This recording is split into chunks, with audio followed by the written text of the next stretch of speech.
tout en vive voix.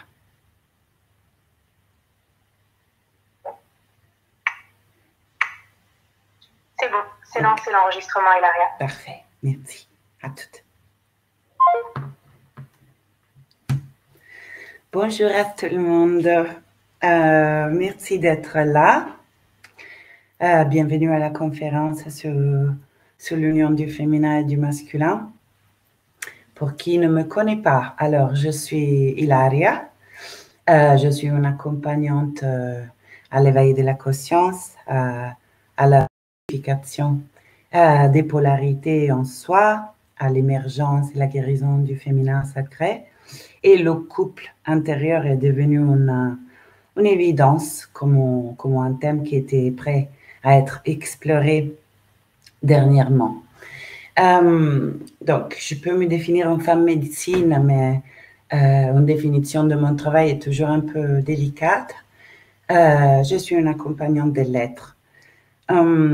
Qui est sur Paris probablement me connaît pour des cérémonies chamaniques. Donc, je fais converger différents langages de reconnexion à soi et je crois fortement qu'il existe beaucoup de portes d'entrée à cette mémoire de qui nous sommes vraiment. Ce qui me tient vraiment à cœur est d'accompagner des autres êtres humains et certainement moi-même d'abord à réintégrer la multidimensionnalité de l'être que nous sommes.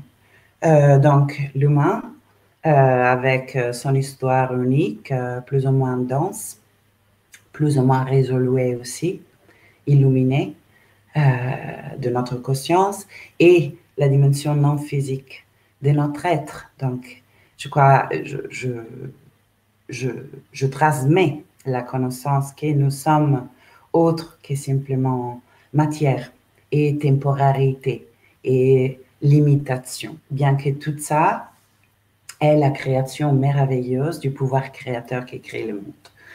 Donc aujourd'hui, cette conférence est sur un thème que je trouve est particulièrement d'actualité dans notre monde tout court. Donc la société, elle nous renvoie beaucoup. Je ne veux pas dire l'urgence parce que ça porte à une sensation d'inquiétude, mais l'importance, on va dire, d'amener de la conscience sur cette couple intérieur. Quand je parle du couple intérieur, petite prémisse, je ne parle pas donc du genre sexuel, du féminin en tant que femme et du masculin en tant qu'homme. Je parle des deux polarités de l'être qui existent en tout ce qui est et qui, en fait, sont la matrice même de l'existence. Donc, pour moi, quand on aborde et on explore en conscience ce thème, on explore, en fait, le chemin de réalisation du soi.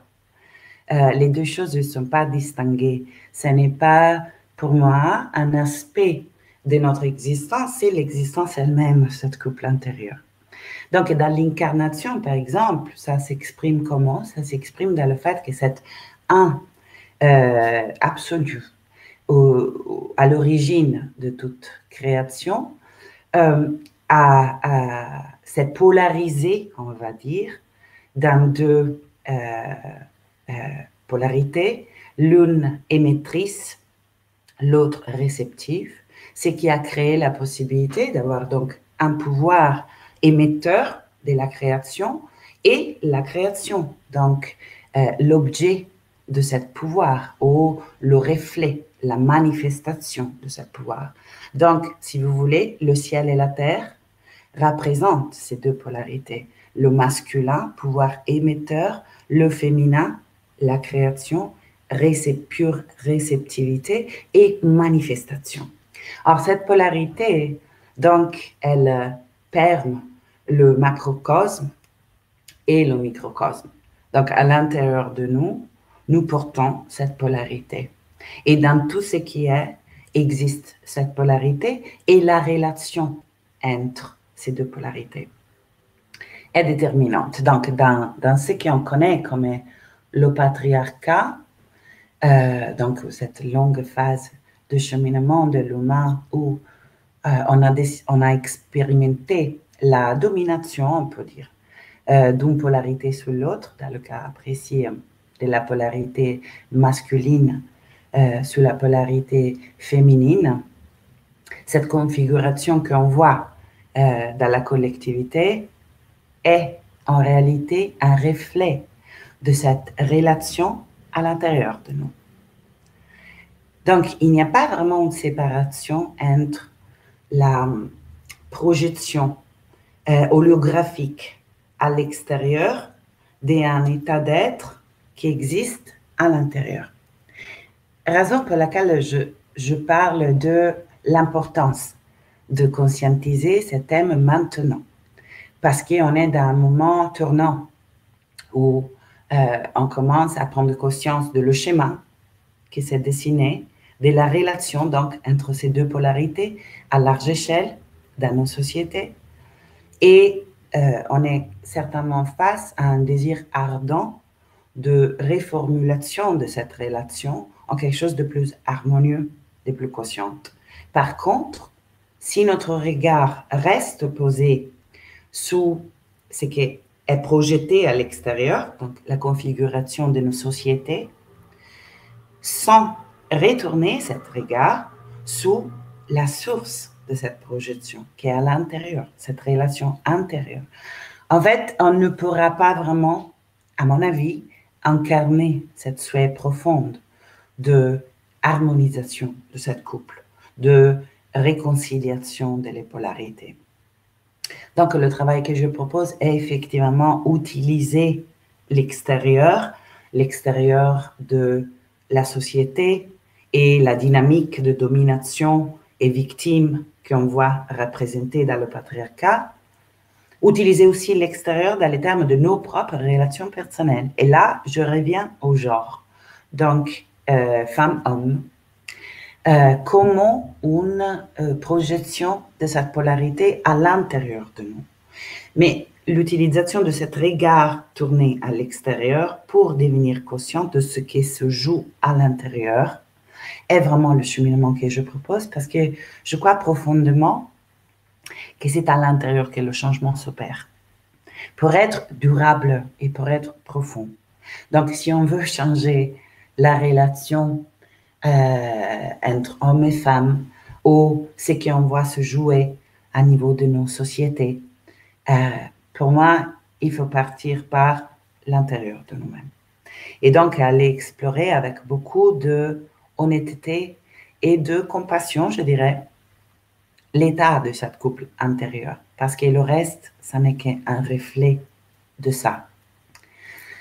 Donc, je viens d'un pays, pour qui me connaît le sait, catholique. Donc, je suis italienne et je viens de Rome. Alors, Rome est vraiment le siège du catholicisme. Et donc, d'une des religions majeures sur cette planète. Voilà pourquoi je parle de la religion. Parce que je crois que cette question d'opposition entre la polarité féminine et la polarité masculine de l'être, on peut la voir se dessiner très clairement, par exemple, dans la religion catholique. Et là, en toute honnêteté, je ne vous cache pas que de mettre des mots en dessous de ça, pour moi, c'est quand même une activation de tout un tas de peurs. C'est-à-dire que ça veut dire dévoiler quelque chose qu'on est encouragé, on va dire, à laisser un petit peu dans la sphère de l'inconscience. Donc, je vais avec beaucoup de douceur envers moi à traverser cette peur pour vous partager ce que je sens profondément vrai à aujourd'hui. Donc, ce n'est rien de figé, ça n'est pas une vérité gravée sur la pierre, c'est là où j'en suis dans mon cheminement et dans ma compréhension et intégration de la vérité de notre être. Et ça peut changer, heureusement, continuera à évoluer. Donc, je crois que les religions ont en effet contribué à diviser cet mariage intérieur, cette couple. En tout cas, elles ont été le reflet de cette division. Donc, la religion catholique, par exemple, pour l'expérience que je n'ai eue, et probablement pas pour les intentions de départ, représente une division entre la pureté du ciel et donc du monde non physique. Et c'est là que la religion situe le divin. Et l'état d'impureté de l'humain et de la matière, de l'expérience de l'incarnation. Donc, le péché d'être autre que cette pureté originelle. Et là, on est déjà dans cette séparation. Le masculin est associé au ciel, à le pouvoir créateur des mondes. Le féminin est associé à la terre, donc à sa création. Et les deux étant deux polarisations de la même chose. Donc cette séparation est illusoire. Et tout le chemin d'incarnation, ce qu'on appelle la quête d'éveil, est de s'en souvenir que cette séparation est illusoire. C'est-à-dire qu'il n'existe pas quelque chose qui est le divin et quelque chose qui ne l'est pas. Les deux sont les manifestations du Dieu, si vous voulez, et la déesse, mais sont les deux polarités de la source. Et la religion catholique, donc, a fait du féminin, l'incarnation, la matière, le corps, la création, la pécheresse, on va dire, et le Dieu créateur, la pureté. Et même dans le maître, dans l'enseignante, considérer l'enseignante de cette religion, donc qu'on y croit ou pas, mais quand même, Jésus est représenté sans sa polarité féminine, donc sans ce qui historiquement est reconnu être sa compagne, Madeleine. Et ça représente vraiment cette séparation et un certain jugement des valeurs entre pureté et impureté. Or, c'est là ce qu'on voit dans nos sociétés patriarcales, donc une domination ou un rejet du féminin, et c'est là ça se joue à l'intérieur de nous aussi. Donc, on a séparé la dimension du masculin en nous, qui est pluridimensionnelle comme le féminin. Donc, le masculin, ce n'est pas juste une chose, c'est une infinité de choses, tout comme le féminin a une infinité de couleurs, d'expressions différentes. On va dire la dimension verticale du masculin est la pure conscience. Donc, cette dimension non physique, la lumière de la conscience qui illumine l'expérience. À l'intérieur de nous, dans notre microcosme, dans notre individualité, c'est la partie de nous qu'on appelle la conscience. Elle n'est pas physique, on ne la touche pas, pourtant, elle a la conscience éveillée, est la dimension de nous qui éveille, qui observe, est l'attention pure. Ça, c'est la dimension, on va dire, verticale du masculin, ou bien connectée au ciel. La dimension verticale du féminin est cette expérience de la matière. Donc, le féminin sont nos sens, nos émotions, notre corps, l'expérience d'être forme. Et cette souffle de vie qui prend une infinité de formes et est l'expérience que nous faisons de l'incarnation, alors que le masculin est la conscience de cette expérience. Et nous avons cette relation entre les deux à l'intérieur de nous. Après, il y a un axe horizontal du masculin comme du féminin. L'axe horizontal du masculin, on le connaît, c'est l'action, le choix, l'engagement, la protection, tout ça sont des expressions de la polarité masculine. Les expressions de la polarité féminine sont la réceptivité, l'intériorisation, la souplesse, l'accueil, l'inclusivité. Donc, on était conditionné de croire qu'il nous fallait choisir entre l'une et l'autre. Et avec l'expérience du patriarcat, on a, on va dire, intégrer un principe de supériorité du masculin sur le féminin. À l'intérieur de nous, hein. Donc, et par exemple, un principe de supériorité de notre intellect sous nos émotions, étant l'intellect une des dimensions du masculin et nos émotions une des expressions du féminin. On a été, par exemple, conditionné à intégrer une supériorité de l'action sous l'être dans les sociétés qui sont dans un enchaînement d'action constante, de productivité constante, une dynamique sans arrêt et l'intériorisation, la lenteur du masculin a été considérée comme inutile. Une dimension de l'être qui, n'étant pas productif et n'étant pas le masculin, n'avait pas de place pour exister. Donc, moi, je suggère qu'on va un peu avoir les qualités du masculin et du féminin à l'intérieur de nous pour vous repérer aussi un petit peu là où vous en êtes par rapport à combien l'une et l'autre sont développés, combien ils s'expriment dans leur côté aligné, lumineuse, si vous voulez, ou combien ils s'expriment dans leur côté d'ombre. Parce que le féminin, tout comme le masculin, vu que leur relation, leur couple, on va dire, n'est pas harmonieuse, l'une et l'autre, il existe dans leur forme blessée à l'intérieur de nous, ou obscurcie si on veut. Pourtant, tous les deux, ils ont le potentiel de s'exprimer dans leur forme plus alignée avec notre vraie nature. Donc, on va voir un petit peu les traits, les qualités du masculin et du féminin alignés. Et à l'évidence, si ça n'est pas présent en vous, cette dimension, ça veut bien dire que cette dimension est obscurcie et que donc est demandeuse d'un travail de réalignement, d'éclosion de sa nature originelle. Par exemple, donc, les qualités du masculin.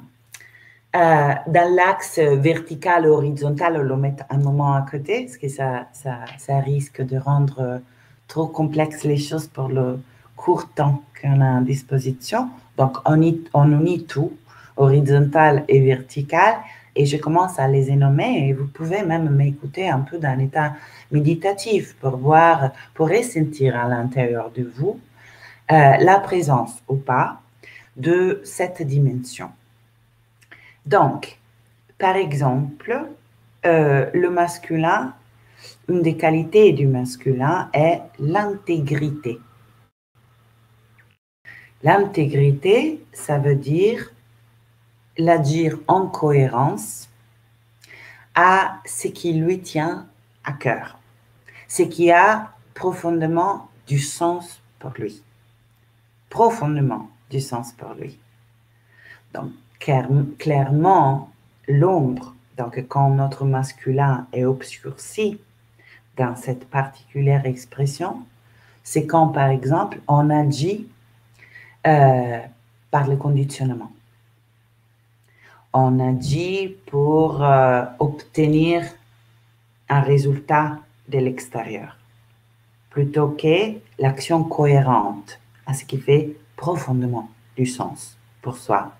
Souvenez-vous, le masculin est connecté au ciel. Donc, il reçoit, en fait, la guidance du soi supérieur et il la incarne, il la individualise dans sa forme unique. Donc, cet absolu qui est le pouvoir créateur se rend spécifique à travers chacun de nous et le masculin est la dimension en nous qui est censée amener dans la matière cet axe, cette cohérence, cette reliance au ciel. Donc, quand je parle d'intégrité, c'est souvent une guidance qui descend dans la mémoire de qui nous sommes et qui nous invite à aligner nos choix, nos actions sous cette reliance, sous cet axe, sous notre âme, si vous voulez. Une autre dimension du masculin est l'intention. Donc, le masculin, il guide. Ça ne veut pas dire qu'elle est le seul à décider, mais est lui qui donne la direction. Et après, il la réajuste en écoute du masculin. Donc, décider une direction, c'est ça l'intention. Quand on manque d'intention, quand on est un peu, je veux dire, démissionnaire par rapport à l'importance de notre intention, on peut rentrer dans une sorte de fatalisme déresponsabilisé qui remet à quelqu'un quelque chose, cette responsabilité de positionnement. Donc, il y a une complémentarité à l'évidence, on va le voir tout juste après, entre les traits de la polarité masculine en nous alignée et l'expression alignée du féminin en nous. Par exemple, l'intention se couple, s'unit à, dans une idée de réconciliation des polarités, s'unit à l'acceptation. On a besoin de l'une polarité et de l'autre. Mais là, voilà, on est dans l'exploration du masculin. Une autre dimension du masculin est la logique, l'analyse, la réflexion. Alors, j'entends beaucoup dans les chercheurs spirituels une certaine tendance qu'on peut acquérir, surtout, je dirais, dernièrement, à mépriser le mental. Comme si, en soi, c'était un obstacle à la réalisation de soi. Alors moi, ce que je crois est que le mental en soi est neutre, qu'il existe une façon de le vivre aligné à notre nature véritable, qui en fait un allié très puissant et très précieux. Et c'est une dimension du masculin, le mental, la réflexion, l'analyse. En soi, il peut être au service de l'expansion ou de la contraction. Il peut être au service de la séparation entre bien et mal, lumière et ombre, féminin, masculin, Dieu, l'humain, ou alors il peut être à service de la réconciliation. Donc, quand je parle du masculin aligné, je parle bien, si vous voulez utiliser ce terme, d'un mental éveillé. Et c'est une dimension fondamentale parce que imaginez, les êtres humains, sans leur capacité d'analyse et de réflexion, on ne pourrait pas fonctionner sur ce plan de la réalité. On a nécessité de cette dimension de l'être. On a nécessité de cette dimension du masculin en nous. L'intellect, la réflexion, l'analyse est aussi ce qui nous permet une élaboration du contenu émotionnel. Quand elle est manquante, parce qu'on est en méprise de cette dimension, le risque est de glisser dans le débordement émotionnel. Donc, dans l'impossibilité d'organiser l'expérience émotionnelle dans une forme de connaissance, donc sagesse. Est essentiel par exemple à la prise de recul par rapport à les expériences, cette capacité de réfléchir.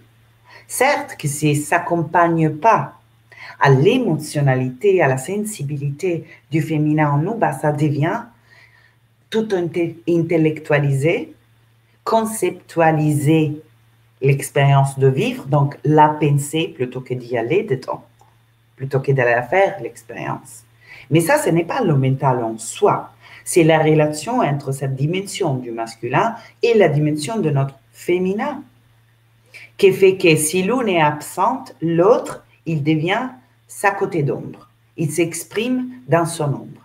Si tous les deux sont présents et qui sont en lien harmonieux, ils reconnaissent leurs différences, mais aussi leur synergie, notre mental, il s'épouse avec notre émotionnalité et ensemble, qu'est-ce qu'ils font?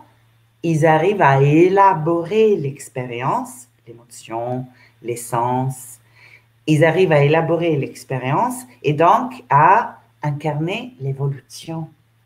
Parce que l'évolution, c'est bien l'apprentissage des expériences qu'on vit. Mais si on n'a pas notre capacité d'analyse, d'organiser le contenu de vie, on risque d'être dans une extemporanéité éternelle, que ce n'est pas l'apprentissage. Ce n'est pas avoir intégré un apprentissage. Une autre dimension du masculin est la capacité de différencier. Alors, là, on le voit très bien quand on pense à nos parents, à la dimension du père et de la mère, de ces deux polarités. Comme je vous ai dit, ils ont beaucoup de dimensions, dont une est le père et la mère. Donc, le masculin, par exemple, le père, lui a coupé la fusionnalité entre la mère et l'enfant. Ça veut dire que notre polarité masculine est celle que nous différencie des autres. Donc, si notre féminin, il a la tendance à inclure dans dans une collectivité, tout ce qui existe, donc à épouser cette dimension de la collectivité, le masculin en nous, il nous aide à nous souvenir de l'importance de l'individualité. Or, on était conditionné de croire à nouveau qu'il fallait choisir comme entre le communisme et la droite.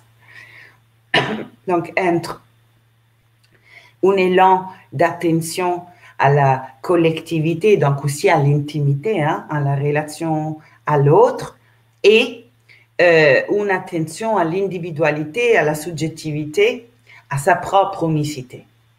Or, non, on peut et on est prêt à aller vers la possibilité de coexistence de ces deux dimensions.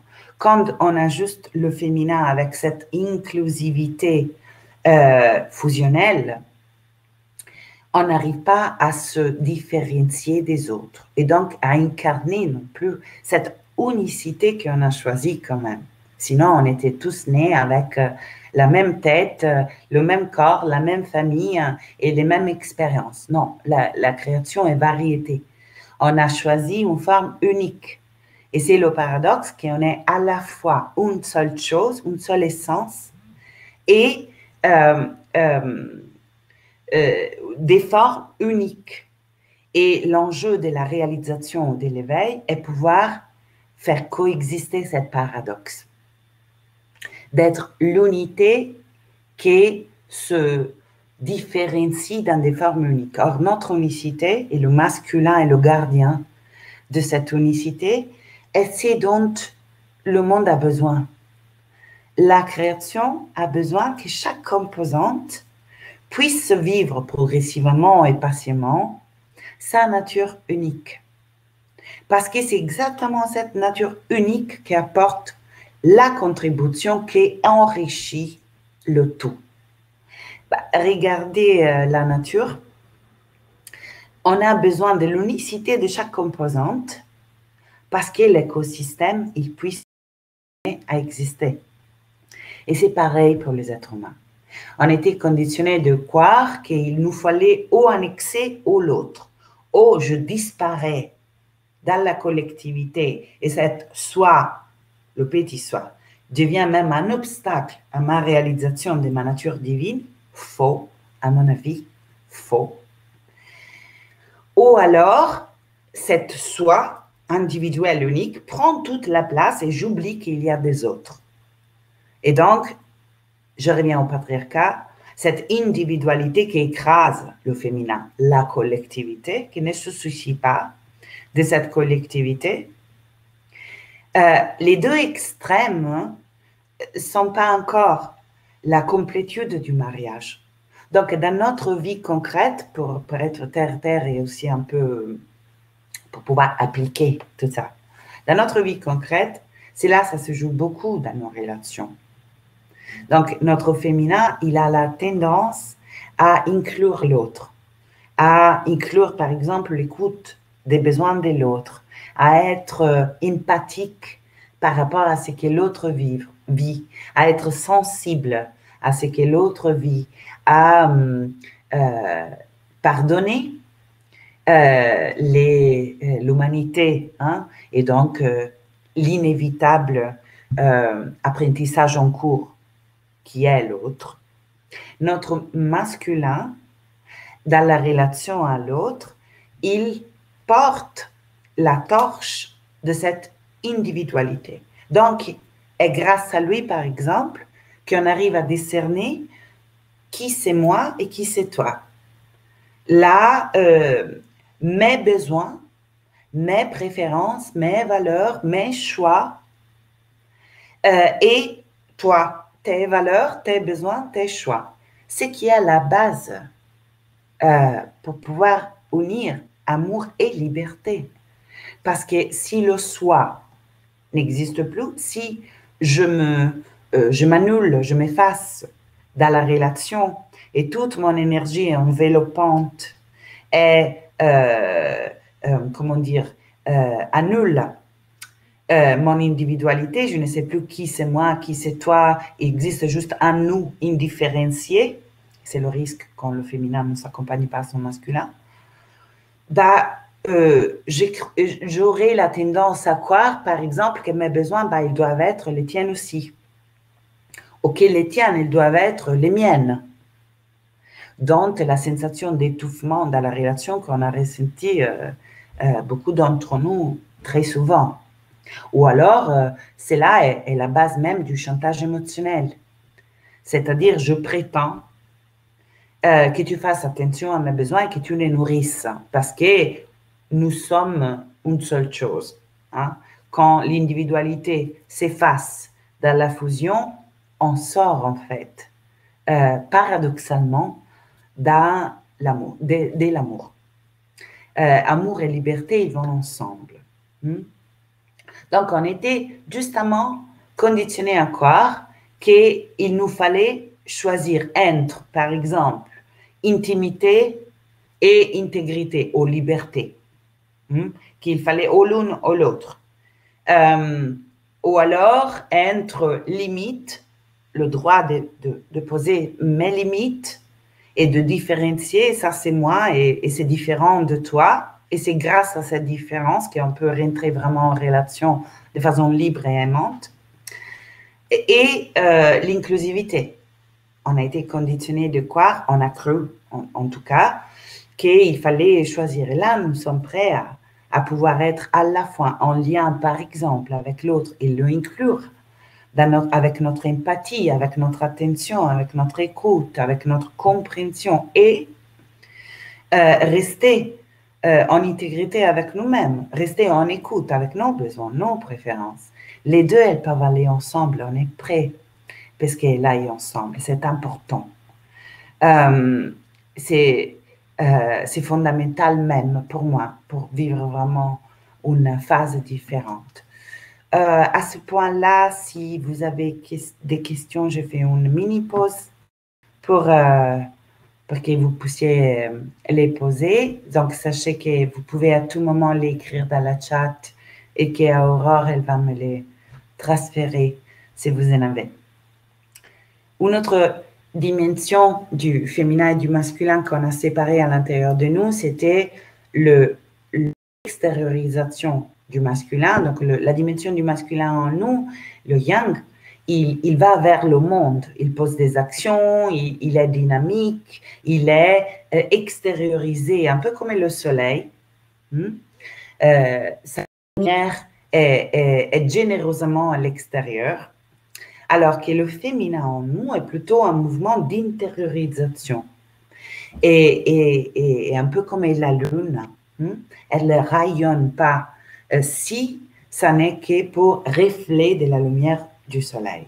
Donc, on vit une scission intérieure, une tendance à faire, à agir, à aller vers les autres, être dans une dynamique active et un mouvement d'intériorisation, de ralentissement, de tourner le regard à l'intérieur, qui c'est le féminin, donc masculin et féminin. La société, comme on l'a connue jusqu'à, je dirais, particulièrement l'énorme tournant, a été une course, un fer compulsif, donc une prédominance d'un masculin déconnecté du féminin et donc dans sa côté d'ombre, un fer pour faire, pas un fer à service d'un sens plus vaste et plus inclusif aussi, plus respectueux du vivant, mais un fer pour produire, un fer pour produire. Et c'est comme si donc le masculin a vécu cet royaume, il était sous son trône, déconnecté du féminin en nous. Et ça a donné cette course folle, déconnectée de l'être, qui s'est arrêtée, pas pour notre choix conscient, on va dire, avec le 2020, cette blackout total qui nous a en quelque part reporté à être. Donc, à ralentir. Là, on entre dans le féminin. La lenteur est une des qualités du féminin. L'intériorisation. Donc, on est dans le domaine de l'être plutôt que du faire. Et cette intériorisation permet d'aller voir qu'est-ce qu'il est vivant en moi. Quand on est tout le temps dans le faire, donc tout le temps dans la polarité masculine, on ne sait pas exactement c'est quel état intérieur vivante en moi. Et donc, est-ce que cette faire que je continue à nourrir est en train de améliorer cet état d'être, est en train de l'écouter, est en train d'être au service de mon état d'être, ou est complètement déconnecté et l'action continue comme une compulsion névrotique, alors que mon état intérieur, il me demanderait probablement toute une autre direction d'action, voire une absence d'action. Comme on a vécu cette scission intérieure, notre faire est déconnecté de l'être. Comme ça s'exprime dans le concret de nos existences, les femmes qui arrivent au burn-out. Pas parce qu'il n'y a que les femmes qui arrivent au burn-out, mais parce que je pense que les femmes, pour conditionnement socio-culturel, ont reçu une majeure permission à rester connectées à leurs émotions. Et donc, à un certain point, dans leur microcosme, cette hyperactivité provoque un état émotionnel d'inquiétude, angoisse, frustration, souffrance, épuisement. À un certain point, elles le sentent plus facilement parce qu'aux femmes a été donnée une majeure permission de ressentir. Et donc, ils se rendent compte qu'il y a la vie à l'intérieur d'elles, le vivant, qui est complètement écrasé par un fer compulsif qui ne nourrit pas le bien-être du vivant à l'intérieur. Et le burn-out, il arrive là. Et on a fait un burn-out mondial avec le 2020. Ce qui nous a amené à voir qu'on était en train de faire des choix, de poser des actions, donc de vivre un masculin déconnecté de l'être, qu'il était un état d'être de souffrance qui demandait un changement et donc d'abord un stop, un ralentissement pour pouvoir partir autrement. Et c'est ce qu'on a vécu avec cette grande ralentissement. Je ne suis pas si optimiste de croire qu'on a tout réglé, je ne crois pas, mais ça ne serait même pas de l'optimisme à mon avis, parce que je pense que cette question-là du mariage entre faire et être, masculin et féminin, soleil et lune, c'est l'aventure même de l'incarnation. Donc, on ne va pas la régler complètement, ou alors je pense qu'on ne serait plus là. Ça serait le dernier chapitre. Et il me semble entendre quelqu'un se dire, bah, ça serait trop cool si on était au dernier chapitre. C'est qui nous parle d'un certain régime de l'incarnation qui est, comme je disais en début de conférence, la conséquence naturelle d'avoir cru que ici-bas sur Terre, pendant qu'on est incarné, et là-haut, là d'où on vient, le ciel, c'est pas la même chose. Que là, c'est bien, et qu'ici, c'est quand même mal. C'est lourd. Ici, le féminin. Là-haut, le ciel, le masculin. Les deux sont censés se rencontrer et on peut le faire pendant qu'on est encore vivante. C'est l'enjeu, c'est l'aventure. Et mon souhait pour moi-même et même pour vous, ce serait qu'on tombe amoureux de ce voyage, de toute l'histoire de ce voyage, y compris le patriarcat. Que c'est un chapitre du voyage de l'héros. Il y a bien un temps où l'héros, dans son voyage initiatique, bah, il se perd.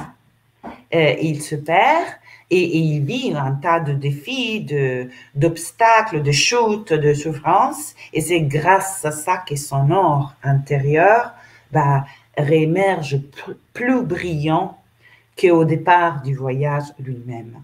Et c'est ça qu'on a choisi. Et d'amener la conscience que nous sommes cet ciel créateur, pendant que nous sommes cette terre création, et que les deux sont la même chose qui se polarise, comme si Dieu se regarde au miroir à travers la terre, à travers le féminin, et il voit sa beauté dans l'expérience de l'humain. Si on peut amener progressivement cette conscience dans le voyage de l'incarnation, bah, l'incarnation, elle devient une aventure majestueuse et belle dans toutes ses couleurs et ses goûts différents. Donc, pour revenir au genre, femmes et hommes, en simplifiant et en généralisant, permettez-moi, pour activer des réflexions, des pistes d'exploration, le féminin, en tant que femmes, elles ont été plutôt coupées de leur masculin pour longtemps. Donc, de leur capacité d'agir, de se positionner, de choisir, de guider, de encourager, de exprimer, de créer dans la matière, de poser des limites, de dire non, de se différencier et de s'affirmer en tant qu'être unique. La plupart des femmes a vécu un état de coupure ou de divorce intérieur avec son propre masculin. Toujours en généralisant, la plupart des hommes a vécu un état de coupure intérieure avec son propre féminin. Pour des conditionnements différents, ont été, coupés de la dimension de leur sensibilité, vulnérabilité, émotionnalité, intuition, douceur, souplesse, intériorisation, lenteur. Pourquoi? Parce que les hommes, c'est même plus dur pour les hommes de réintégrer leur féminin de ce qui n'est pas pour les femmes de réintégrer leur masculin, à mon avis, selon moi. Parce que les hommes, ils ont vécu la croyance, transmise la croyance sociétalement, au niveau de la société, culturellement et religieusement même, que d'être connectés, de réintégrer leur vulnérabilité ou leur intuition, leur émotionnalité, l'exposer au risque d'être rejeté du genre lui-même. Comme si être homme et être vulnérable, c'était une contradiction irréconciliable. Et donc, ils ont vécu la souffrance d'être coupés de cette dimension, de la rejeter comme un obstacle à pouvoir incarner qui ils étaient. C'est dur de pouvoir s'avouer ça déjà. D'en prendre la responsabilité et de traverser cette culpabilité pour avoir vécu ça et cette peur qui est de réintégrer cette autre polarité, l'or féminin, la peur que ça veut dire être expulsé du genre des hommes, donc être reconnu comme indigne d'incarner la polarité que leur corps représente. Donc, dans le patriarcat, c'est joué. C'est important parce qu'on a vécu un temps de réémergence du féminin sacré. Donc, on a entendu beaucoup parler de ça.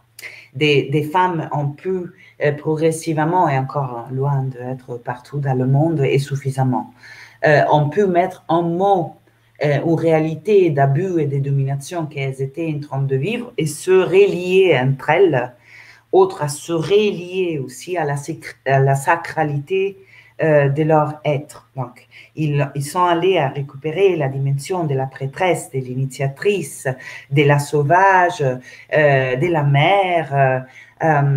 Donc, le sacré, l'arc-en-ciel des couleurs du féminin. Pourtant, je trouve que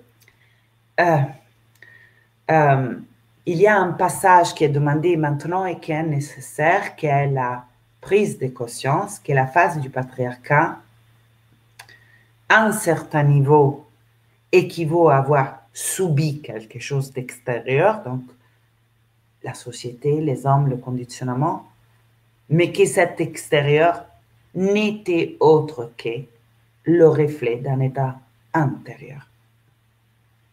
Chez les femmes aussi.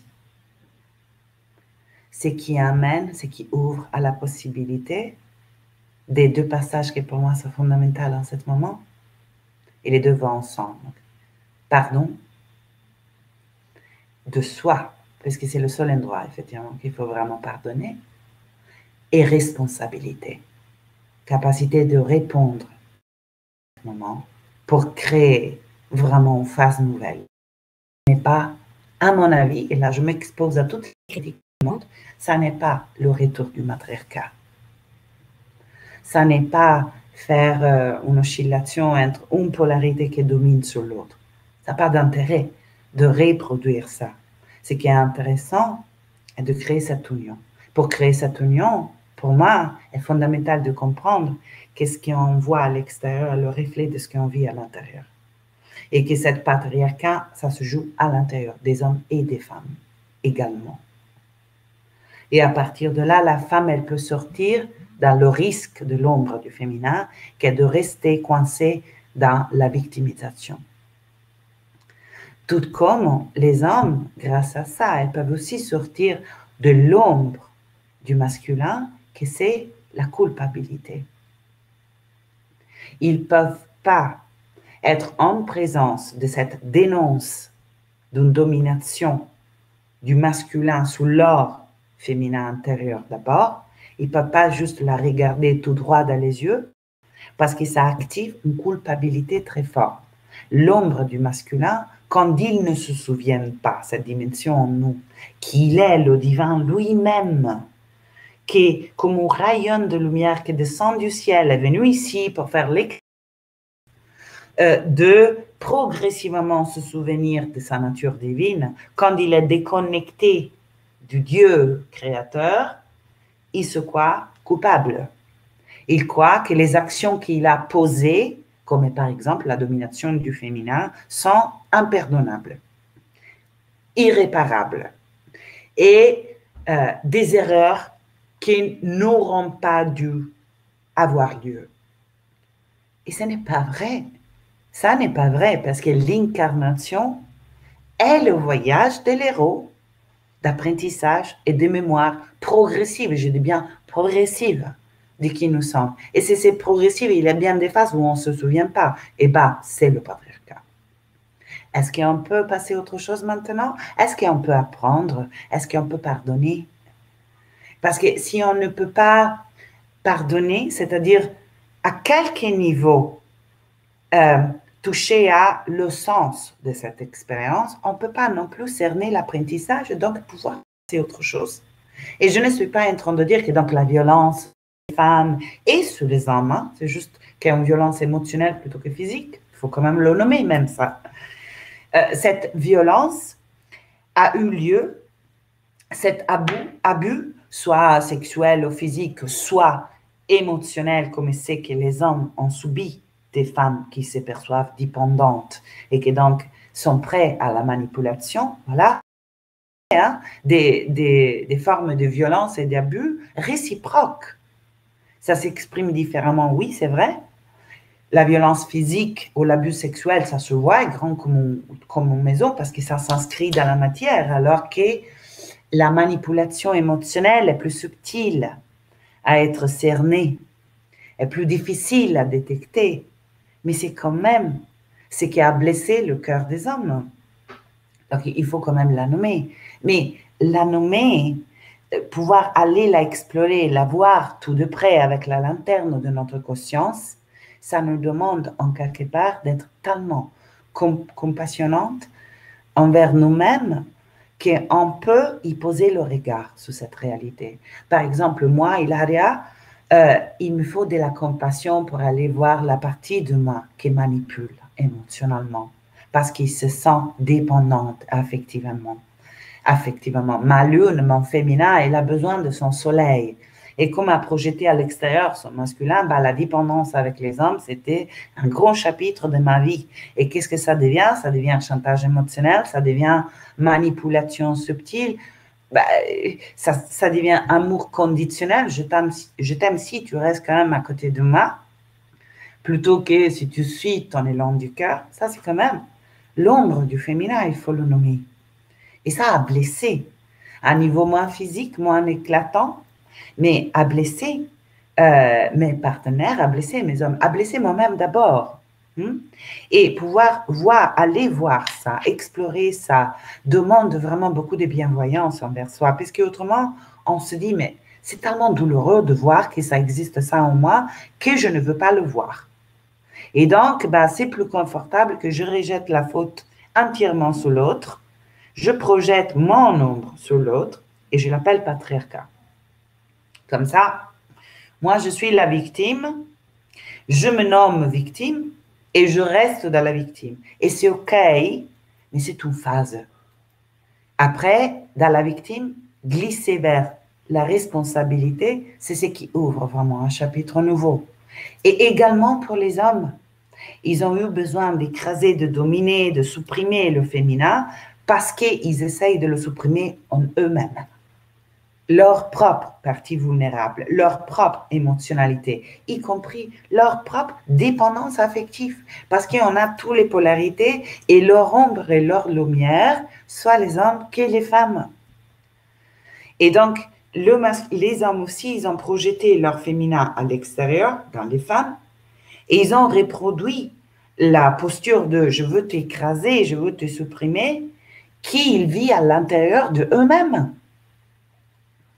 Pouvoir être tellement bienveillante envers soi, pour aller le voir honnêtement, comme ça, comme il est, cette situation du couple intérieur, ça permet de passer à l'étape d'après, donc de commencer à vivre une relation intérieure entre notre féminin et notre douceur et notre force, notre ouverture et notre fermeture, notre limite, notre collectivité et notre unicité, spécificité à honorer, notre sagesse et notre amour, notre couple intérieur. Et après, pouvoir donc le voir refléter vraiment dans une société différente qui peut naître seulement si ce mouvement commence à l'intérieur. Et donc, pouvoir aussi vivre après des relations avec le genre opposé, synergiques, qui honore la différence et qui se soutient dans cette progressive réintégration d'essai duquel on s'est coupé. pour arriver au maximum de la réunification du ciel et de la terre. Donc, du divin et de la matière, et reconnaître qu'ils sont la même chose, que cette couple sacré du ciel et la terre était censé se réunir, que le péché n'existe pas.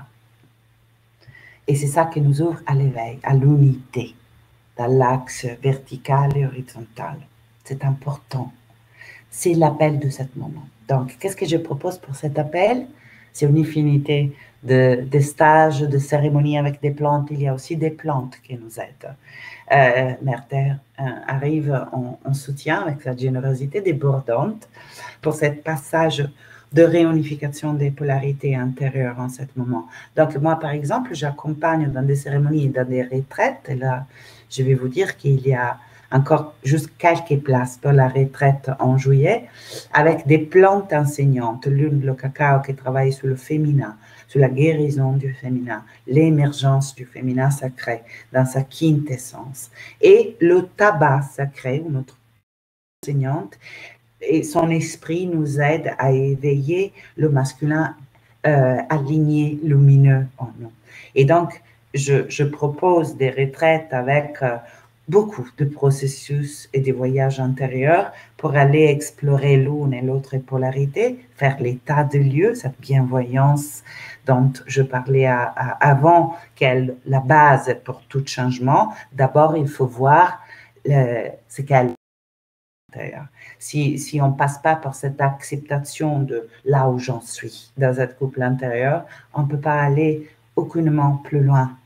Donc, les plantes, elles nous aident à poser cet accueil de ce qui est, à nous étendre, nous prendre dans nos bras nous-mêmes avec cette compassion de conscience que là où nous sommes, c'est exactement parfait. Et même nous sommes entre les peu encore à avoir un discours de ce type. Donc, plutôt de la fierté, peu importe là où nous sommes. Si nous pouvons concevoir un discours comme celui-là, nous sommes loin.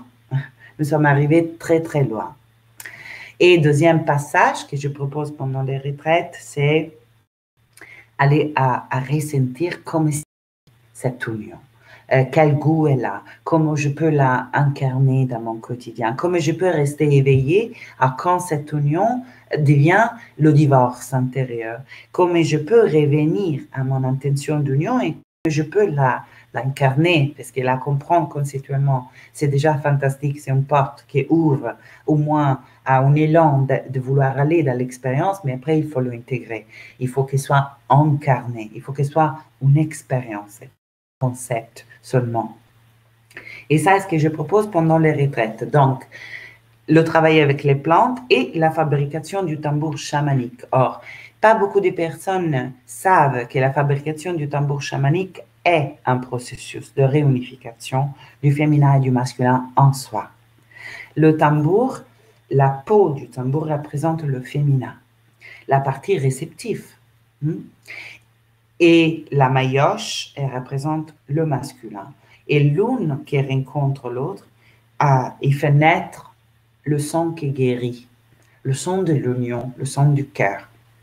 Donc, pendant le processus de fabrication du tambour chamanique, et le prochain, il aura lieu, la retraite de fabrication du tambour aura lieu du 10 au 14 juillet en Bretagne.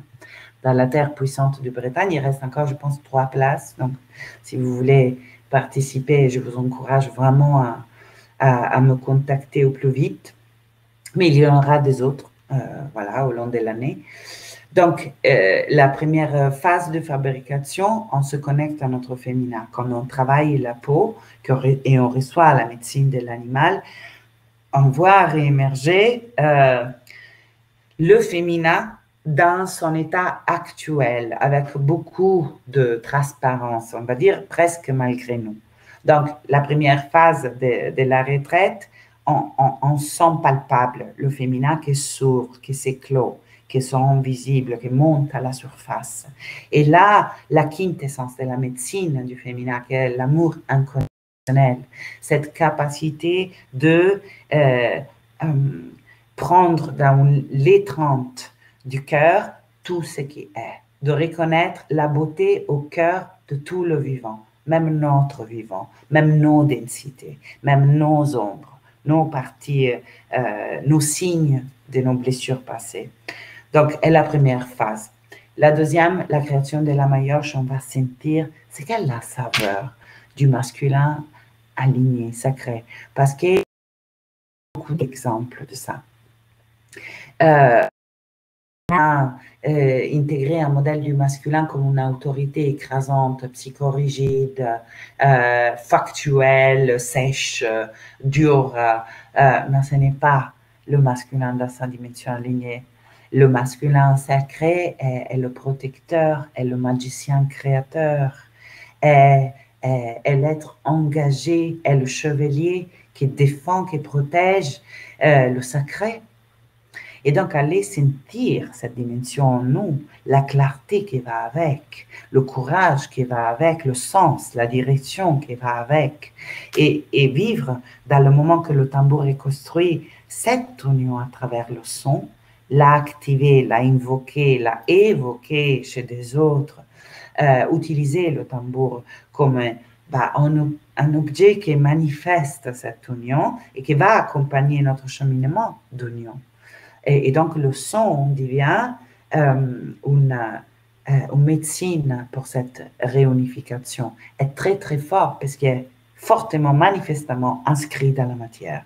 Donc, après, le tambour chamanique, il peut être utilisé. Ça, c'est ce qui représente l'union du ciel et de la terre. Et après, donc, on peut l'utiliser pour invoquer des esprits, pour guérir différentes dimensions de nous, pour voyager dans les mondes. Et tout ça, on va le voir pendant la retraite, comme le tambour, il peut être cette alliée puissante de tellement de directions, mais au cœur de cette intention de réconciliation intérieure. La deuxième partie de la retraite, optionnelle et pas obligatoire à la première, est une plongée dans le féminin et dans le masculin sacré. Donc, cette partie du stage commence le 14 et ça se termine le 17. Et ça s'appelle unifier le masculin et le féminin, le couple intérieur, le mariage sacré. Donc, vous pouvez participer à la première et pas le deuxième et pas le premier, ou aux deux, et rester toute une semaine. C'est une intense immersion, c'est profondément transmutatrice et un processus initiatique très profond dans la terre de Bretagne. Donc, une terre, pour moi, a été profondément soutenante de mon ouverture de conscience. Voilà, sans vérifier des choses très fortes pour moi en Bretagne, parce que l'énergie de la terre est juste incroyable. Et la deuxième partie, donc, ce sera vraiment plongée avec les plantes sacrées sous notre féminin et le masculin. On vivra beaucoup de processus ensemble. Cette année, les retraites sont ouvertes aux hommes et aux femmes, bien que je ne vous cache pas qu'il y a une prédominance absolue des femmes, encore. Et donc, j'espère vraiment que dans les 3 places, peut-être, il y aura plus d'hommes. Pour le moment, on en a juste quelques-unes. Et voilà, mais je sais que ça va être une expérience très forte et très belle. Je reproposerai sous Paris en présentiel les stages de l'une et de l'autre et en retraite en nature au long de l'année. Donc, si vous voulez être informé des retraites, n'hésitez pas à me le signaler, ce sont souvent complets. Et il y aura sûrement une prochaine, donc à part celle du 10 au 17 juillet en Bretagne, il y aura une autre vers la fin d'octobre, début novembre, donc à peu près autour de semaine. Et il y en aura plus souvent sous Paris pour qui est sous Paris. J'accompagne aussi en individuel, au mariage sacré et à des pratiques chamaniques. Mais voilà, le centre de mon travail est la réunification des deux polarités, ce qui implique nécessairement donc la guérison des blessures d'âme et le travail aussi avec l'enfant intérieur. Donc, s'il n'y a pas d'autres questions, là, je prends un moment pour voir si quelqu'un parmi vous a des questions à me poser. Je pense que non. Et donc, moi, entre-temps, je vous remercie infiniment pour pour votre écoute, pour votre temps et pour être des gens qui, voilà, pour être parmi ceux que sont les pionniers de ce nouveau monde. Soyez consciente de combien vous avez cheminé. Regardez peut-être un moment en arrière, il y a quelques années, pour voir la distance parcourue, parce que je pense que tout lieu pour aller plus loin, c'est vraiment de reconnaître là où on est. Et pas juste la distance qui manque, il en manquera toujours parce qu'on est en évolution continuelle, mais de mesurer aussi la distance parcourue et être juste dans la fierté de ça. Voilà. Donc, moi, je vous remercie de tout cœur et je vous dis d'une façon ou de l'autre, grande joie de nous rencontrer. Merci et bon voyage.